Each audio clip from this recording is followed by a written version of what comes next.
تبارك الذي نزل الفرقان على عبده ليكون للعالمين نذيرا نحمده ونصلي على رسول الکریم۔ یہود کو متنبہ کرنے کے بعد اللہ جل شانہ نے عیسائیوں کو کہ یہودی تو عیسیٰ علیہ السلام کے خون کے پیاسے ہو گئے، ان کے قتل کے در پہ ہو گئے، اس کی پلاننگیں کرنے لگے، اور عیسائیوں نے عیسیٰ علیہ السلام کو اللہ کا رسول تو مانتے تھے لیکن اس حد تک آگے بڑھ گئے ماننے میں، اللہ کا بیٹا کہنے لگے یا خدا کہنے لگے۔ تو اللہ جل شانہ نے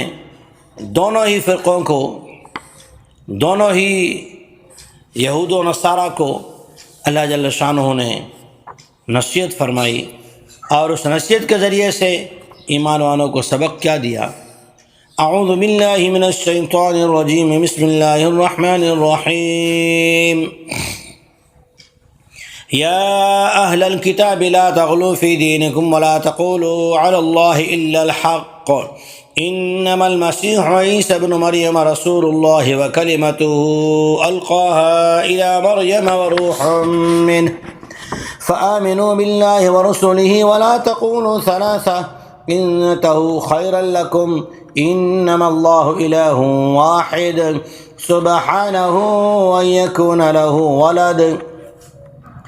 له ما في السماوات وما في الارض وكفى بالله وكيلا۔ اے اہل کتاب، یہود و نصارہ، تمہارے دین کے بارے میں حد سے آگے نہ بڑھو،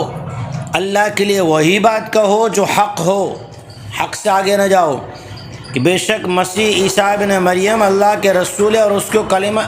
کے کلمہ کن ہے، اور جس کلمے کو اللہ جل شانہ نے پاک مریم کی طرف بھیجا، اور اللہ جل شانہ کی طرف سے رکھی ہوئی، پاک مریم کے اندر رکھی ہوئی روح ہیں، عیسیٰ علیہ السلام اللہ کے رسول ہیں اور اللہ کی طرف سے بھیجے ہوئے کلمہ یعنی کلمہ کن سے پیدا کیے گئے ہیں، سو تم اللہ پر اور اس کے رسولوں پر ایمان لاؤ، اور یہ نہ کہو کہ تین خدا ہیں۔ تم اگر رک جاؤ یہ تمہارے لیے بہتر ہیں، بے شک اللہ تو ایک ہی معبود ہیں،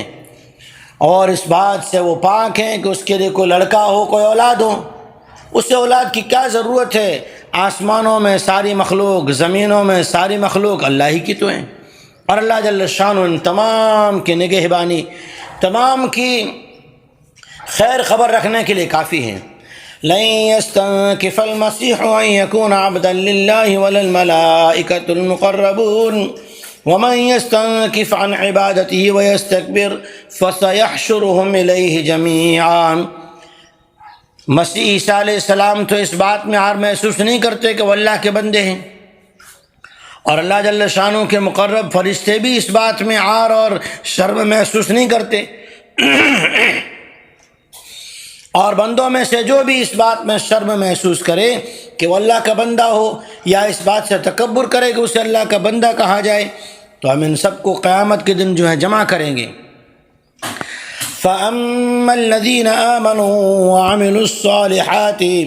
فَيُوَفِّيهِمْ أُجُورَهُمْ وَيَزِيدُهُمْ مِنْ فَضْلِهِ وَأَمَّا الَّذِينَ اسْتَنكَفُوا وَاسْتَكْبَرُوا فَيُعَذِّبُهُمْ عَذَابًا أَلِيمًا وَلَا يَجِدُونَ لَهُم مِّن دُونِ اللَّهِ وَلِيًّا وَلَا نَصِيرًا۔ پھر جمع کریں گے تو جو لوگ ایمان لائے ہیں اور نیک اعمال کیے، ایمان لائے اور نیک اعمال کیے، تو ان کو ان کے اعمال کا پورا بدلہ دیا جائے گا، اور اللہ جل شانہ اپنے فضل سے انہیں اضافہ کر کے بڑھا چڑھا کے جو فضل دے گا وہ اللہ جل شانہ دے گا۔ اور جو لوگ اس بات میں عار محسوس کریں گے کہ اپنے آپ کو بندگی کرنے سے اور اللہ کی ماننے سے اور اللہ کے رسول صلی اللہ علیہ وسلم کی اطاعت کرنے سے تکبر کیا اور عار محسوس کی، تو انہیں عذاب علیم دیں گے، اور پھر ان کے لیے کوئی بھی اللہ کے علاوہ کوئی بھی ان کی ہاتھ پکڑنے والا، ان کی مدد کرنے والا، ان کے اس دکھ میں کام آنے والا کوئی بھی نہ ہوگا۔ اللہ جل شانہ نے ان آیات میں اللہ کا بندہ بننے میں فخر ہے اور اللہ کے اطاعت کے اندر عزت ہے اور اللہ ہی کی ماننے کے اندر اجر عظیم ہے، یہ بیان فرما کر امت مسلمہ کو سبق دیا کہ حدود شریعہ میں رہ کر بندہ بن کے رہنا ہے اور اپنے رسول صلی اللہ علیہ وسلم کو بھی اللہ کا رسول ماننا ہے،